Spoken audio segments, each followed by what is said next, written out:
was getting signals from it. And Yes. in 1932, 2 other engineers identified it as well. Yeah. And Tesla wrote a big thing about this in 1901 that was published. And I read that on air with the Thrive radio show that I was just on. And it's, yeah, like you're saying, Pepsi first talked about Tesla, and he found it in 1899. And then they say, this is not fiction. This is true. And then I think that a lot of the rest of the show is fiction, obviously. I mean, but they base it on this fact, and then they go on to. No, what they were doing is they just grabbed elements out of, alternative media. The Anunnaki, which we talked about earlier from Zechariah. Yes.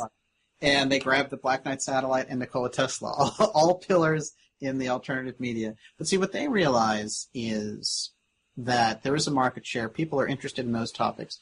People's consciousness are actually growing faster than the way that they're fed corporate media.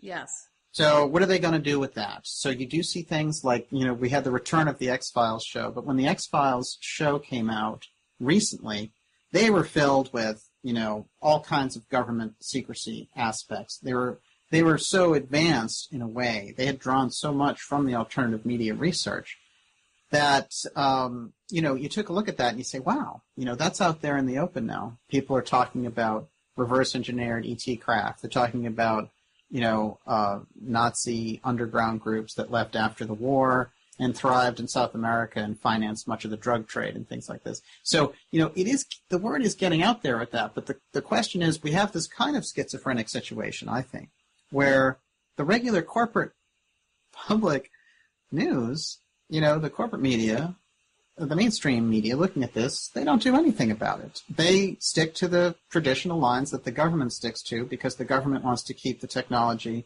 for themselves, and they don't want the public to know about it. So it's that level of secrecy which makes the public level and this breakaway level, we're looking at 2 different forms of viewpoint. And in the 21st century, it's not a tenable situation because you're assuming that the average consciousness of the public won't penetrate your secrecy, and it's too late. Well, but do you think that, I still think the average person is afraid to mentally go there. I think that the Plato cave allegory makes sense. Yeah, the metaphor that some of these people are afraid to go there, and maybe the government can't. The problem is, why can't we actually openly discuss this stuff and go, what is this? Whether you believe it or not, there can be a whole group of people that choose not to believe it, but why can't you at least go and look at it and go, okay, what is this? There's something obviously here. Can we look at, let's just not debunk it and make fun of it, because that's not, to me, as soon as you start making fun of it, we're like, well, now you're not serious either.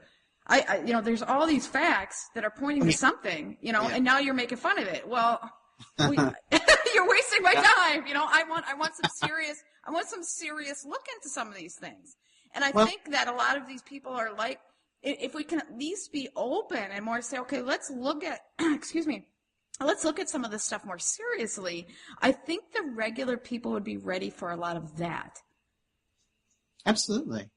Well, there's 2 levels there, which is, on one level, we're looking at the government secrecy aspect and all of the things that entails, because, of course, it entails the entire operation of a secret system of finance. So the question is, on a public level, what does it mean to me? But when you see the crash of 2008, for example, when you see the Snowden revelations about NSA, for example, I think you get into these modes where you have to say, it does come down to me in my everyday life, after all. It's not a kind of nebulous thing. It's the growth of understanding the reality that you're in. However, if you have a false version of reality fed to you by the corporate media and you don't get to the transparency issues, then you're living in a hazardous state, because a number of things could happen behind the scenes, pulled the strings by a small group, whether in financial circles, whether in government circles, whether in circles of institutions that are harvesting the assets of the regular populace. If you don't have that information, you're in a kind of dangerous position. So that's why I do the work that I do, I think, because The ability to bring transparency is there in an ostensibly open society, which is what we have. But nonetheless, the forces of media blackout, the forces, that will threaten a CBS newswoman like Cheryl Atkinson, who's reporting on the Obama administration, and say, hey, we're going to put you away under the Espionage Act, and we're going to, we're going to surveil your computer. I mean, it looks pretty Orwellian. The situation looks pretty Orwellian. I think we better get going with a new paradigm in the press. That's what I think of as dark journalism. And, there are forces in alternative media that are out there, like Forbidden Knowledge TV, I think fktv.is. Incredible information on a site like that. Cryptagon is another incredible news website. These alternative websites exist, I think, along with dark journalists, along with business game changers. This is the type of information and material I think people need. And, Solari.com, of course, Catherine Austin Fitts. This is another angle on it. She's coming in from the money angle. You deal a lot with the business side. So I think as we find these people with different expertise who don't buy into the official line, we have a shot there, I think. Well, you got to stop laughing at some of this stuff and say, okay, what's really behind this? I'm not going to laugh away something and say it's a joke.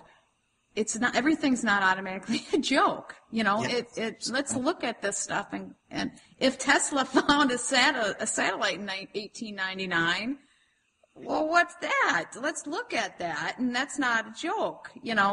And just blow that off and say it's space junk is not satisfactory, because why did he do that? And oh yeah. Incredible. Well, if we think about Tesla, he introduced wireless energy, back in 1913. We could have had that, and he wanted to have it free for everybody. So you can imagine the kind of threat he was to the establishment. He was a genius. He was a genius. Can you imagine what we could have? He was totally shut down. He died a poor man, Sure. all by himself, and he was completely shut down because he was so they were frightened by him. He was very intimidated by him because he was a genius, and I think anything that frightens the status quo or anything that threatens the status quo will be shunned, right? So there's people's behaviors that's shunning alternative media, that is just the natural human behavior shunning something that threatens them. And then there's the official behavior, which is we don't want to disclose any secrets. There's a difference. And how much of that is now, for example, there's a pressure from mainstream corporations, regular corporations, that do not want to be affiliated with alternative sites that cover things that are getting laughed at. That's a very serious issue. And so how much of Google shutting down ads is because the average business didn't want to be affiliated with something that's getting laughed at versus versus the government putting pressure on Google saying, hey, I don't want you supporting these alternative media sites. I actually think it's more of the latter. And you know what I mean? It could be a combination of both. And I think that all Google had to do was say, and this is a very simple solution, Google, all they have to do is say, are you willing to advertise on alternative media sites? Yes or no? There would be a lot of commercial companies that would be willing to advertise on different media sites. And give them the option, give them a list and say, okay, here are some alternative media sites, or, allow things to start opening up that way. Because I think they would be surprised at how many regular companies, small companies all over America, that would be willing to advertise on some of these media sites. Now, maybe the big corporations like Nestle or something, they do not want to because they don't want to, they got to keep their, whatever they got going on with the local governments and the government going. But a lot of small businesses across the country would. And so, or if you are a competitor of Google, hey, Google just gave you an in, to a whole market. But there's ways around this. We don't have to shut out whole press areas. Well, you mentioned Nestle. I have to say their CEO came out and said water is not a human right. That's why I brought up Nestle, because I know they're pretty controversial with water. I think in what you just said, you probably just got business game changers blacklisted by Google. I want you to know that. I think I'm already blacklisted. I don't know why? Because I am more of I talk to everybody, and I want it to be a smart dialogue. So me being blacklisted from Google just doesn't make sense. Well, see, you go for the real issues, you're going to find some trouble. Well, how did you get by this? Because you obviously... I never used a single Google ad on my stuff, and that was part of the thing, which is with Dark Journalist, it was all viewer-supported, and, I certainly took a chance starting it. But the thing is about it, I never had a Google AdSense account with it. So when they defunded the alternative media, I was unscathed. It didn't do anything to me, but I saw sites and people and resources go down hard. And I want to really emphasize that people lost their businesses. These were, people who were doing publishing on a daily basis. They had huge audiences. And those sites, some of them are gone. Many of them have rebuilt. I mentioned Forbidden Knowledge TV, one of the best sites, because there's so much information, I think, there. But, and they're getting into video shows. They show regular video shows. But some of those companies were able to retool and come back strong, I think, and that's still a process that's going on. But boy, did Google try to take them out by those changes. Now, Google wasn't the only thing. I mentioned these other factors, like the Media Shield Act was certainly one of them in Congress. And certainly some of the things that we heard from Cameron and others about cracking down on radical voices or the voice of conspiracy online. But all that really is shadow talk for shutting down dissent.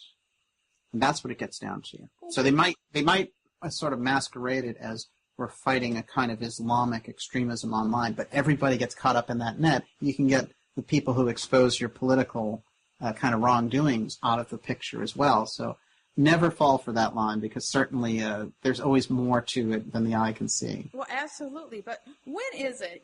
What is alternative media? Because at what point is it that the Business Game Changers is just mainstream media? Dark Journalists is just mainstream media. Why are we? You know what I'm saying? Yeah, I do. Well, I think what it is too is that the old guard doesn't want to give up their position, But the problem, again, with the old guard media, and this is like, Fox and CNN and a lot of these things, but even with the Wall Street Journal and the New York Times and all these things, they go golfing with the congressional people. They go golfing with the president. They have those relationships. And the thing is, I think that for a long time, that relationship's been too close. It's too hard to cover something that you're that cozy with. Maybe you won't get an invite to the White House annual press dinner if you're critical. So, well, if you just tell the truth, it can be very frustrating for people to hear it, right? Because let's say you're having a debate with somebody, even an argument that I'm having with I don't have an argument with my next door neighbor, but let's imagine I have an argument with my next door neighbor, and some objective person wants to come in and document our argument. Both of us would be mad at that objective person because they're not seeing it from our perspective. Exactly. Yeah. And it's just at a basic level. They don't want to cover a story with people they're too close to because they're going to make people angry. Oh, yeah. Well, we're in the 21st century. You've got a smartphone that connects up to the internet, and you can talk to anyone in the world on it, And, I think we're at a level where we can't really function with the kind of secrecy that goes on, because the technology has sort of surpassed the ability for the secrecy to have an impact in that way. So the secrecy really looks old. It looks like the dinosaur explanation for things. There's no UFOs, even though you're seeing them. There's no chemtrails, even though you're seeing them. A lot of the models we have of history, now that we have satellites out there, they take a picture of something like ancient Egypt, and you get an idea of weather patterns and things that say, well, that civilization actually thrived there at 10,000 BC. There's a lot of archaeoastronomy on the ground that would indicate that. So a lot of these things need to be rewritten, but the people who are sitting in those positions, kind of holding on to this information, holding on to their power, they don't want to hear it. And so we're in the middle of a paradigm, but especially in the media, which is why I think this is what I'm doing with it. I think in the media, the real battle is on, because you can't, there was a kind of famous guy, Baghdad Bob, and he used to get these press conferences while we were bombing them in Iraq, and he was just standing there saying, hey, we're winning, they're not in Baghdad, and the bombs were shaking his little press conference. That's how I think of the corporate. Well, that